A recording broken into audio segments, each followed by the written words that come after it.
মাটির চুলায় বেগুনের ভর্তা কিভাবে বানাচ্ছি দেখেন। বেগুনকে প্রথম আমি এই যে বেগুনটাকে দেখাচ্ছি, তারপর এটাকে আমি ইয়ে দিয়ে সিদ্ধি করে নিছি কাঁটা চামচ দিয়ে। এখানে ভাত বসাইছি, এই চুলায় দিয়ে দিব। তারপর সরিষার তেল দিয়ে বেগুনটাকে ভালো করে মাখিয়ে নিব, যেন পোড়া দেওয়া হইলে তাহলে তখন বেগুনটাকে ছিলতে অনেক সুবিধা হয়। সেজন্য তেল দিয়ে সিদ্ধি করে তারপর আমি চুলার ভিতরে দিলাম। তো দেখেন এখন আমার বেগুনটা কিন্তু হয়ে গেছে। হওয়ার পরে আমি তারপর বেগুনটাকে সুন্দর করে দেখেন ছিলে নিছি।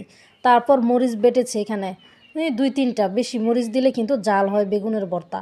তারপর হচ্ছে দেখেন আমি সুন্দর করে বেটে নিচ্ছি। এভাবে বেটে নিলে পাটায় মানে পেঁয়াজ পরে দিয়ে দিচ্ছি, এত খেতে সুস্বাদু হয় ভর্তা, মানে খুব ভালো লাগে। একটা আছে হাতে টিপ্পা খায়, ওইটা কিন্তু বেশি ভালো লাগে না।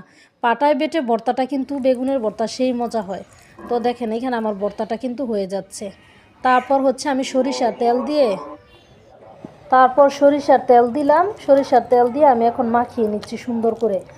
এভাবে যদি বেগুনের ভর্তা বানান আপনার মুখে স্বাদ লেগেই থাকবে, এত খেতে টেস্টি হয় যা বলার বাইরে। গরম গরম ভাত দিয়ে হোক, পান্তা ভাত যেটাই হোক, কিন্তু খুব মানে স্বাদ লাগে।